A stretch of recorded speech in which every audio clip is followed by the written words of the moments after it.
चलिए दोस्तों, आज हम पढ़ने वाले हैं नंबर सिस्टम के 10 महत्वपूर्ण क्वेश्चन।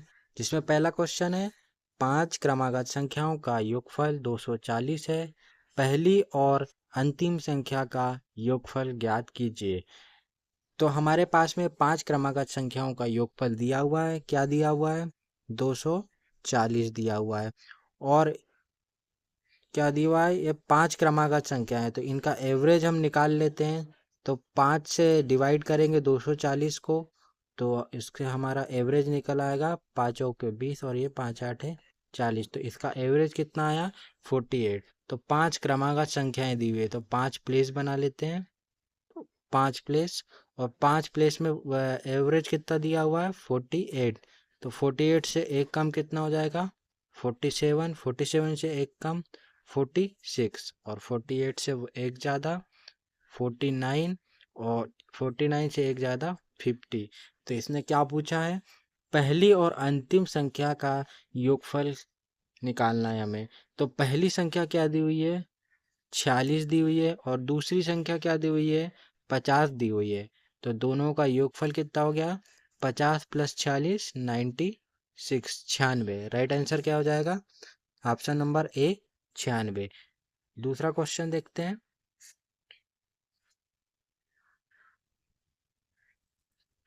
नेक्स्ट क्वेश्चन है, दो धनात्मक संख्याओं का योग 45 है और उनका अंतर 19 है। संख्याएं ज्ञात कीजिए। यहाँ पे मान लेते हैं, तो पहली संख्या ए और दूसरी संख्या बी। तो पहली दो संख्याओं का योग दिया हुआ है, तो ए प्लस बी, ये दो संख्याओं का योग दिया हुआ है हमारे पास में 45, और उनका अंतर दिया हुआ है ए माइनस बी। कितना दिया हुआ है? 19। तो इन दोनों को हम यहाँ से जोड़ लेते हैं, तो बी से बी कट जाएगा, तो ये क्या हो जाएगा? 2a इज इक्वल टू 45 और 19 64। कितना हो जाएगा? 64। तो यहाँ से a का मान हमारा क्या निकल जाएगा?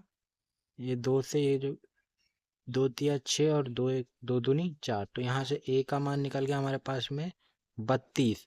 तो इस 32 के मान को हम यहाँ पे आप समीकरण एक में रख देंगे। तो समीकरण एक में ए का मान रखेंगे, तो यहाँ से क्या आ जाएगा? 32 plus B is equal to 45। B अगर बी को इधर 32 को इधर ले जाएंगे, तो बी का मान हमारे पास में आ जाएगा 13। 46 में से 32 जाएगा, 13 आ जाएगा, तो बी का मान क्या हो जाएगा? 13। तो ऑप्शन नंबर इसका क्या हो जाएगा? ए। पहली संख्या 32 और दूसरी संख्या 13। तो चलिए नेक्स्ट क्वेश्चन की ओर चलते हैं। अगला क्वेश्चन है हमारे पास में, 200 से कम सबसे बड़ी अभाज्य संख्या कौन सी है? 200 से कम 200 से कम सबसे बड़ी अभाज्य संख्या। तो 200 से कम सबसे बड़ी अभाज्य संख्या क्या है हमारे पास में? 199। तो यही वो संख्या है जो 200 से कम है और अभाज्य संख्या भी है। चलिए अगला क्वेश्चन देखते हैं। अगला क्वेश्चन दिया हुआ है, इनमें से एक विषम भाज्य संख्या है। चलिए विषम भाज्य संख्या कौन कौन सी है? 13। 13 एक विषम संख्या है और ये अभाज्य संख्या है। 17 भी एक विषम संख्या है लेकिन अभाज्य संख्या है। 12 तो हो ही नहीं सकता क्योंकि ये इवन नंबर है, सम संख्या है। 15 एक विषम संख्या है और एक भाज्य संख्या भी है। तो इसका राइट आंसर क्या हो जाएगा? Option number D, 15। चलिए नेक्स्ट क्वेश्चन देखते हैं। अगला क्वेश्चन है, 1 से 150 के बीच कितनी संख्याएं हैं जो 3 और 4 दोनों से विभाज्य है? तो देखते हैं, 3 और 4 दोनों से डिवाइड होने के लिए इनका एलसीएम निकाल लेते हैं। 3 और 4 का एलसीएम क्या हो जाएगा? 12। तो 150 को हम 12 से डिवाइड करते हैं, तो 12 एकम 12, और यहाँ बच गया 3, 12 दूनी 24। तो कितनी हमारे पास में कितनी संख्याएं हैं जो 3 और 4 दोनों से विभाज्य है?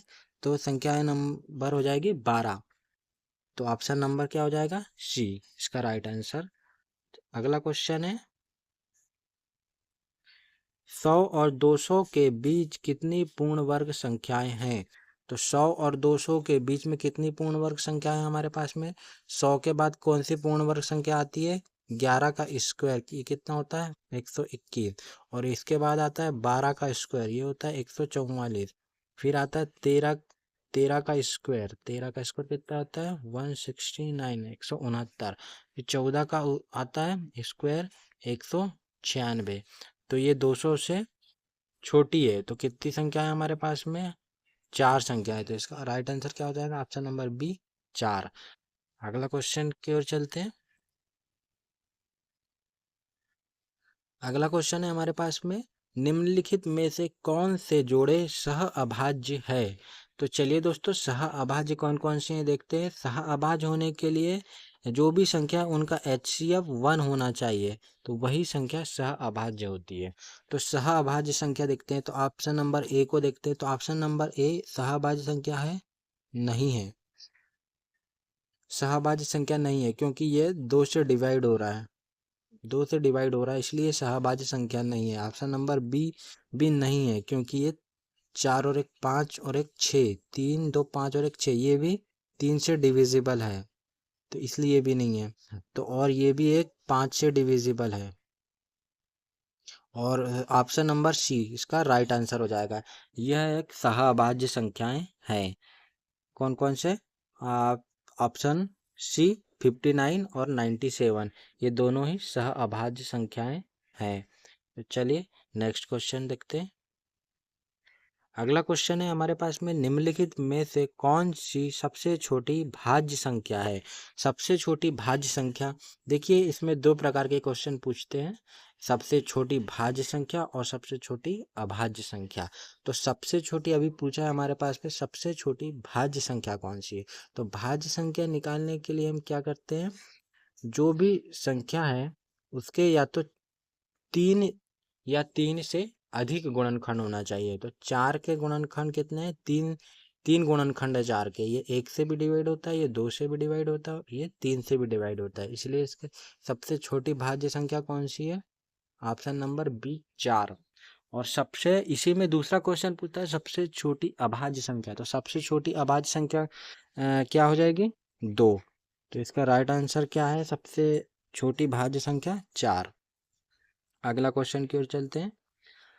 अगला क्वेश्चन है, निम्नलिखित में से कौन सा युग्म अभाज्य का युग्म नहीं है? अभाज्य का युग्म नहीं है। चलिए इसको कैसे सॉल्व करते हैं देखते हैं। अभाज्य का युग्म नहीं है, तो 11 और 13 ये दोनों संख्या अभाज्य संख्या है। 71 और 73 ये दोनों संख्या भी अभाज्य की संख्या है। 191 और 193 ये दोनों भी अभाज्य संख्याएं, क्योंकि ये भी किसी से नहीं कटती। तो 131 और 133, 131 एक अभाज्य संख्या तो है, 131 एक अभाज्य संख्या है, लेकिन 133 अभाज्य संख्या नहीं है, क्योंकि ये 7 से डिविजिबल है। 133 7 से डिविजिबल है। 7 एकम 7, और हमारे पास बच जाएगा 4, 7 9 63, 6 बच जाएगा, तो 7 9 63, ये तो 16 से डिविजिबल है। तो ये हमारे पास ऑप्शन क्या हो जाएगा? Right answer option number C, जो कि अभाज्य का युग्म नहीं है। अगला ऑप्शन देखते हैं हम। अगला क्वेश्चन है हमारे पास में, निम्नलिखित में से कौन से जोड़े सह अभाज्य है? सह अभाज्य है। तो सह अभाज्य के लिए हमने अभी देखा था थोड़ी देर पहले, तो सह अभाज्य के लिए ये भी डिविजिबल है।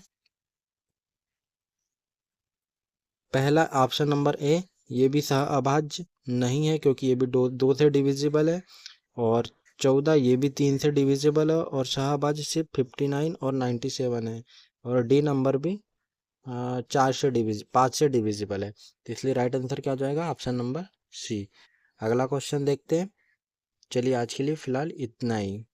Thank you.